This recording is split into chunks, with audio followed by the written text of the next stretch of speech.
I believe so. You know, I was number 2. I just had a dominant win, so that's what everyone was saying, that this was a number 1 contender fight. So unanimous decision, I think so. Obviously, she hit you in the leg a lot. Yeah. You got a bit of bruising. Yeah. Was it affecting you at all in the fight, or were you just powering through? Did it matter at all? No, it didn't matter. I mean, I felt it. The only thing that it affected me was I was hoping that the judges wouldn't give that, because it didn't hurt me, so I'm hoping that the judges, if it's close, the judges weren't like, oh, there's a lot of low kicks, you know, because I felt like my right hands were landing just as much as her low kicks, and the right hands were a lot harder and definitely hurt her more. So, but you never know if the judges are going to see that, so that's the only part that affected me, but it didn't hurt. I'm sure it will tomorrow. Did you think you won all 3 rounds? Because some people saying, well, they saw you winning, but 27 was perhaps a bit strong. I have to go back. It was just felt like one long round to me, to be honest. It was really close. I felt like I won. I just could, being in there, I know it's a lot different. I could feel that I wasn't getting hurt, and I could feel her being hurt. So yeah, I felt like I won, but I didn't know with the trips if that would if they would count them as takedowns, because like you know, the first round she took me down off of the kick, but I was landing like punches the whole time. That's when her nose started bleeding. So to me, if I'm landing punches, like I'm winning. But you, like I said, you never know what the judges say. But I felt like I won. I felt like I hurt her, and you know, I didn't really get hurt that much. So. You were emotional after the fight. Was that just the decision going your way, or just sinking in how monumental this one was? Yeah, it wasn't the decision going. I mean, obviously I won, so that was it. But it wasn't. I was like a relief. I felt like I won. I was trying not to cry before we even got to the judges' scorecards. You know, I'm just a very emotional person, and I put so much work into this, and after the last fight, you know, I just didn't perform the way I wanted to. So there was part of me going into this fight, you know, hoping that, am I going to be that type of fighter that's a little scared in there? Because the last fight was the only fight I've ever had, or any competition, where I was like, you know, like it's not going. What I want to do isn't working. I wasn't aggressive. So, you know, part of me was hoping that that was just a bad night and that was it. But, you know, I didn't know, was that going to be the fighter that I am now? And I think that loss helped me, because now I'm back to like the aggressive style that I used to be before the UFC. Was that the first time you've been like that or felt like that in your career, where you were unsure of yourself after that? Yeah, absolutely. That was the first competition I've ever had where, like I said, everything went well, great camp, you know, I felt awesome.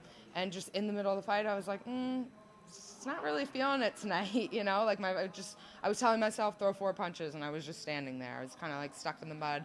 And I can't figure out why, but right after that fight, I went into my, the last 7 months just sparring, and I was like, I do not want that to happen again. So I went in every sparring round. Me and Sajara Eubanks were throwing down sparring. You know, she had her fight 3 weeks ago, so we really helped each other jump levels. We were just going at it.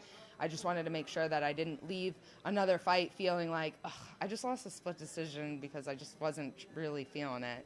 So, yeah, I was definitely, my whole game plan for this was attitude, just attitude. If I fight the way I spar, then I'll do well.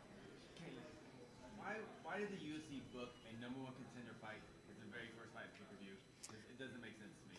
I don't know. Everyone keeps asking me that. I'm like, I love it, because now I'm done. I can watch everyone else. I can go back, shower, watch my teammate Marlon win the title. I don't know. There's 5 girl fights, so I think they just have to split it up. I know you love it, but I mean, you saw the crowd doesn't get here yet. I mean, people are late arrivals. I mean, is the UFC not fully behind the female flyweights? Like, I don't know.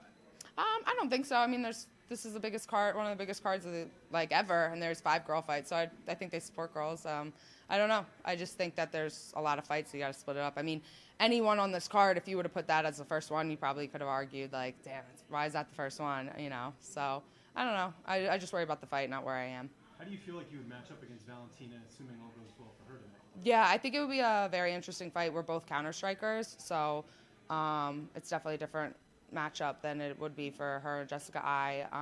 Yeah, I think it's good. I mean, we're both have been doing martial arts our whole life, so I think that's a pretty cool aspect of it. But yeah, I'll leave that up to the wizard Mark Henry to come up with an interesting game plan for that.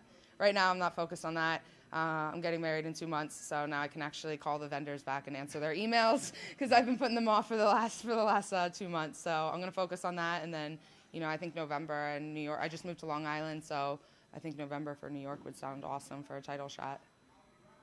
How confident are you that if they may give you I mean, not very confident, to be honest, because you just see crazy things happen all the time, just from my teammates, and I've seen them promise title fights. You know, I've seen Sajara sign a contract for a title fight, and then they go, oh, never mind. So you're never confident, but I mean, it makes sense. I don't see anyone else that makes sense right now. Thank you.